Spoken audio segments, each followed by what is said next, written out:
तो यहाँ पे मैं अब बता रहा था श्रीमद् भगवद गीता के अध्याय 9 का 14वां श्लोक की, उसमें भी भगवान ने बताया कि जो महात्मा पुरुष होते हैं, जो भक्ति में पूरी तरीके से भक्ति करते हुए मुझे हर जगह मुझे ही देखते हैं और मुझ में ही सारी समर्पित हो जाते हैं, उनका हर चीज मुझ में ही समर्पित होता है। तो यहाँ तक कि वो अपने जीव को अपनी आत्मा से संबंधित करते हुए मुझ परमात्मा में पूरी तरीके से समर्पित कर देते हैं। वो मेरा ही चिंतन हमेशा करते रहते हैं। ऐसा ही श्रीमद् भागवत कथा में, श्रीमद् भागवत महापुराण में सुखदेव मुनि जी राजा परीक्षित से कहते हैं, और कब कहते हैं? जब राजा परीक्षित सुखदेव मुनि जी के पास बैठे हुए होते हैं, जब सुखदेव मुनि जी से श्रीमद् भागवत कथा श्रवण करते रहते हैं, तो श्रवण करने के पहले वो पूछते हैं कि आप ये बताइए कि मेरे पास समय बहुत कम है, 1 सप्ताह की अवधि है और 1 सप्ताह की अवधि के बाद मेरी मृत्यु हो जानी है, तो मैं किस तरीके से परमात्मा अनुभव कर पाऊंगा, किस तरीके से परमात्मा दर्शन कर पाऊंगा, और मैं मोक्ष की प्राप्ति कैसे कर पाऊंगा, आवागमन के मार्ग से मुक्ति कैसे हो पाएगी मेरी, और मृत्यु का जो भय है वो कैसे खत्म होगा, ये मुझे बताने का प्रयास करें, और समय बहुत कम है। तो सुखदेव मुनि जी कहते हैं राजा परीक्षित से, बड़ा ही सुंदर, द्वितीय स्कंद के प्रथम अध्याय के 13वें श्लोक में कि राजर्षि खट्वांग अपनी आयु की समाप्ति का समय जानकर 2 घड़ी में ही सब कुछ त्याग कर भगवान के अभय पद को प्राप्त हो गए। अब यहाँ पे समझने की बात है कि राजर्षि खट्वांग अपनी आयु की समाप्ति का समय जानकर 2 घड़ी में ही सब कुछ त्याग कर भगवान के अभय पद को प्राप्त हो गए, और राजा परीक्षित तुम्हारे पास तो समय ही समय है, तुम्हारे पास तो सप्ताह भर की अवधि है।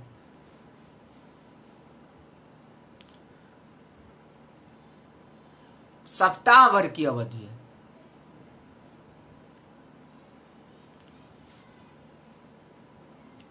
क्योंकि आगे सुखदेव मुनि जी कह रहे हैं कि परीक्षित अभी तो तुम्हारे जीवन की अवधि 7 दिन की है, इस बीच में ही तुम अपने परम कल्याण के लिए जो कुछ करना चाहिए सब कर लो। मृत्यु का समय आने पर मनुष्य घबराए नहीं, ऐसा सुखदेव मुनि जी राजा परीक्षित से कहते हैं। उसे चाहिए कि वह वैराग्य के शस्त्र से शरीर और उससे संबंध रखने वालों के प्रति ममता को काट डाले। तत्पश्चात परम पवित्र, यहां भी ओंकार की बात कही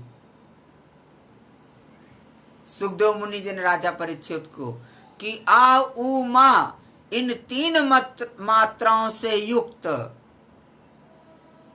प्रणव का मन ही मन जप करे। मतलब यहाँ पे आकार उकार मकार नाद और बिंदु युक्त प्रणव की बात कही गई है कि मन ही मन जप करे और भगवान के विग्रह का ध्यान करे। यदि भगवान का ध्यान करते समय मन रजोगुण से विक्षिप्त या तमोगुण से मूढ़ हो जाए तो घबराएं नहीं, धैर्य के साथ योग धारणा के द्वारा बस में करें। आजकल तो लोगों को कह दीजिए कि आज जब करो तो कहीं मन ही नहीं लगता हमारा पूजा में। अरे तो मन नहीं लगता, यहाँ साफ साफ तो कह रहे हैं सुखदेव मुनि जी श्रीमद् भागवत कथा में श्रीमद् भागवत महापुराण में कि राजा परीक्षित यदि भगवान का ध्यान करते समय मन रजोगुण से विक्षिप्त हो या तमोगुण से मूढ़ हो जाए तो घबराएं नहीं, धैर्य के साथ योग धारणा के द्वारा बस में करें। वहां अमर कथा ओंकार में भी कहा माता पार्वती से भगवान शिव जी ने कि ओम का स्मरण करो, ओम का योगाभ्यास करो और ओंकार का ध्यान सर्वश्रेष्ठ प्राणायाम के द्वारा मनोमय रूप में जप करते हुए ओंकार का ध्यान करो, योगाभ्यास करो। वहां भी बताया अमर कथा ओंकार की में। और मैं आत्मा हूं का अनुभव करते हुए योगांग भक्ति, त्यागांग भक्ति और भोगांग भक्ति, तीनों भक्तियों का समावेश जीवात्मा को अपने अंदर करना चाहिए। वो भी अभ्यास के माध्यम से ही हो पाता है। ओंकार भगवान की जय। आगे राजा परीक्षित सुखदेव मुनि जी से पूछते हैं, ब्राह्मण, धारणा किस साधन से किस वस्तु में किस प्रकार की जाती है, उसका स्वरूप क्या माना गया है? श्री सुखदेव जी ने कहा, परीक्षित, आसन, श्वास, आसक्ति और इंद्रियों पर विजय प्राप्त करके फिर बुद्धि के द्वारा मन को भगवान के स्थूल रूप में लगाना चाहिए। स्थूल रूप भगवान का विराट स्वरूप है। जैसे भगवान के आप विग्रह देखते हैं, विष्णु भगवान का विग्रह देखते हैं, शंकर भगवान का विग्रह देखते हैं, श्री कृष्ण भगवान का विग्रह देखते हैं, माँ दुर्गा का विग्रह देखते हैं, माता काली का विग्रह देखते हैं, माता बगलामुखी का विग्रह देखते हैं, माता त्रिपुर सुंदरी राजराजेश्वरी का विग्रह देखते हैं। जिस विग्रह में आपका ध्यान लगे या मन लगे, जो अच्छा लगे, उस विग्रह का ध्यान करते हुए आप ओंकार का मनन चिंतन कायिक वाचिक मानसिक करें और उस विग्रह में ध्यान लगावें। बहुत ही सुंदर बताया कि आगे सुखदेव मुनि जी कह रहे हैं, राजा परीक्षित, यदि योगी की इच्छा हो कि मैं ब्रह्मलोक में जाऊं, इसीलिए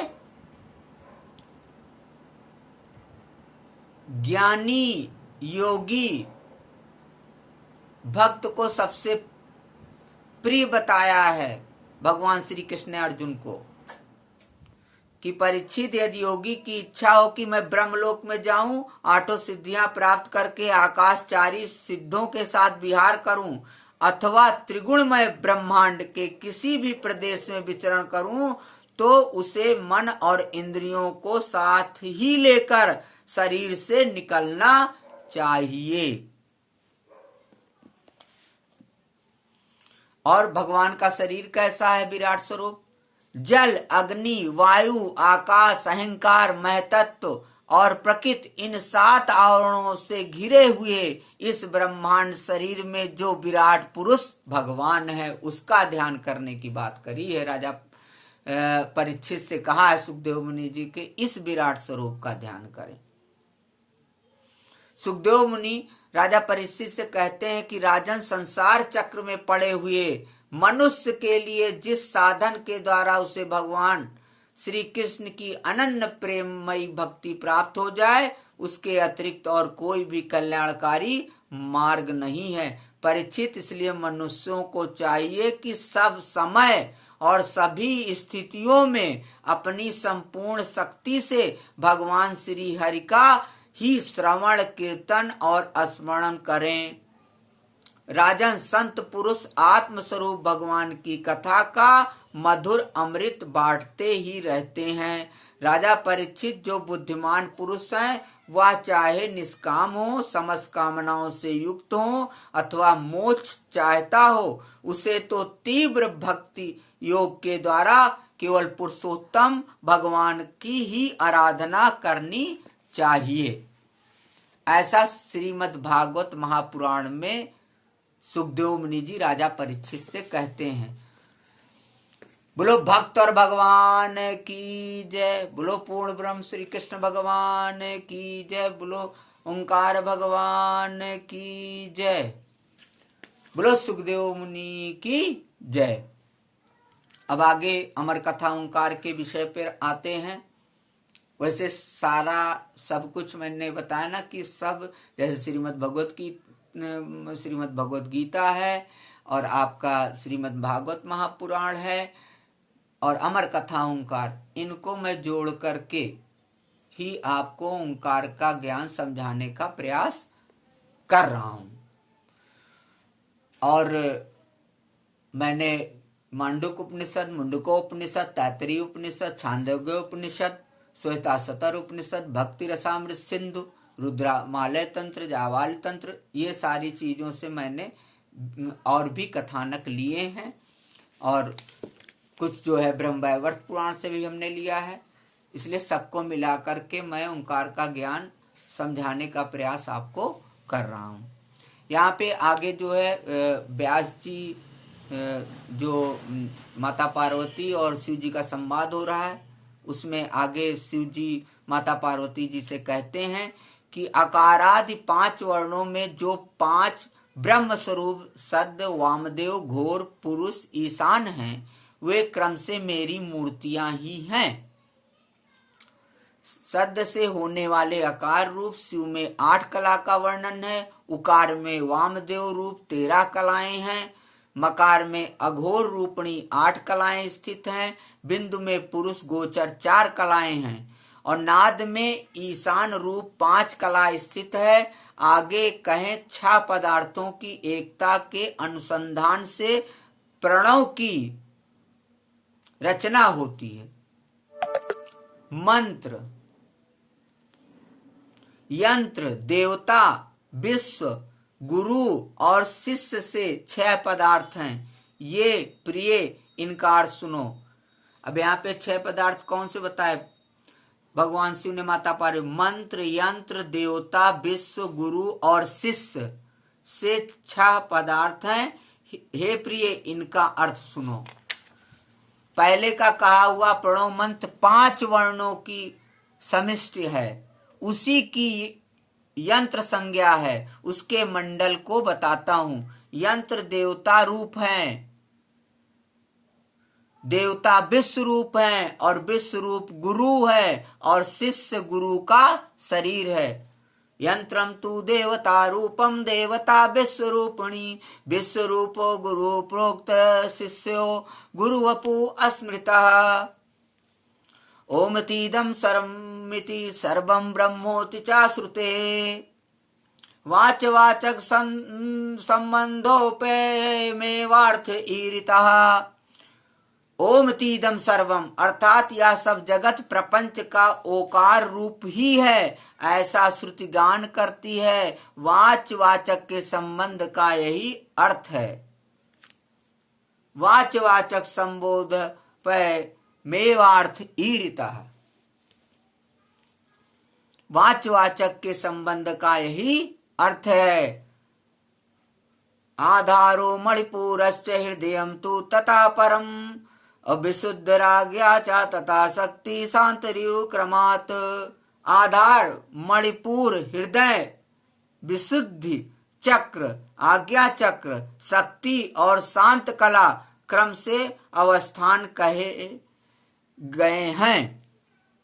हे देवेशी, शांत्यातीत को ही परात्पर कहते हैं। जिसे दृढ़ वैराग होता है वही इसका अधिकारी है। हे देवी, मैं ही इसका विषय हूं। जीव ब्रह्म की एक भावना करे। हे देवी, विषय को कहा, अब संबंध सुनो। कहने का मतलब जीव ब्रह्म की एक भावना करें। जीव और आत्मा अलग अलग नहीं, जीव आत्मा एक ही है। और जब जीव आत्मा से जब उसका संबंध एक हो जाता है, मतलब आत्मा से आत्मा में रमण करना जीव को आ जाता है, तो वो परमात्मा से निश्चित संचार स्थापित कर लेता है।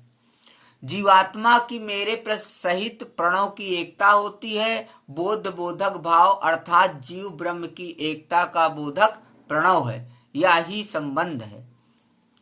व्रतादि में निरत, शांत तपस्वी, जितेंद्रिय, पवित्र आचरण वाला ब्राह्मण और वेद में निष्ठायुक्त, विषयों से विरक्त, इस लोक परलोक की इच्छा से ही देवता ब्राह्मणों में भक्ति वाला, शिव का व्रतधारी, संपूर्ण शास्त्र के अर्थ और तत्व को जानने वाले, वेदांत ज्ञान के पारगामी, यति बुद्धिमानों में श्रेष्ठ आचार्य के पास जाकर दीर्घ दंड के तुल्य प्रणामादि से यत्न पूर्वक संतुष्ट करके शांत्यादि गुण से युक्त, शीलवान, शक्ति आदि गुण से समन्वित व्यक्ति, जो गुरु है वह शिव है और जो शिव है वह गुरु है, ऐसे मन में निश्चय करके उनसे अपना विचार निवेदन करें।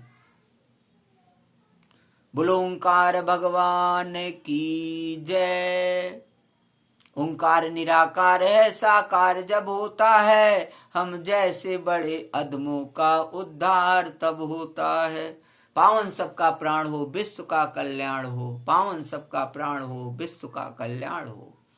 ओम हंसा सोहम हंसा शिवा हंसा शिवा सोहम शिवोहम शिवोहम शिवोहम शिव भूतवा शिव में। जे शिव को प्राप्त करना है तो शिव की तरह बनना पड़ेगा। सम करोति शंकरा, कल्याण करने वाले शंकर हैं।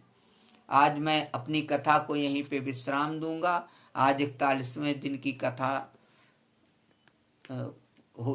समाप्त होती है। अब जो आगे 42वें दिन की कथा आपको कल मैं सुनाऊंगा। आज मैं कथा को यहीं पे विश्राम दे रहा हूं, क्योंकि मैंने बताया है कि मैं ज्यादा बताऊंगा तो थोड़ा समझ में आपके कम आएगा, इसीलिए थोड़ा थोड़ा ही बताने का प्रयास कर रहा हूं।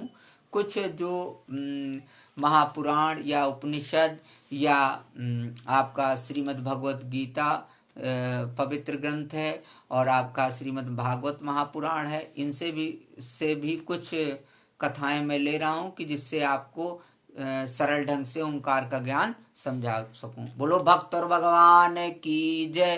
बोलो ब्रह्मलीन जगत गुरु शंकराचार्य माधवानंद सरस्वती महाराज की जय। बोलो ब्रह्मलीन सनातन संत स्वामी कृपात्री जी महाराज की जय। बोलो आदि गुरु शंकराचार्य भगवान की जय। बोलो सनातन धर्म की जय। हर हर महादेव, हर हर महादेव, हर हर महादेव। अलख निरंजन, अलख निरंजन, अलख निरंजन। हरि ओम।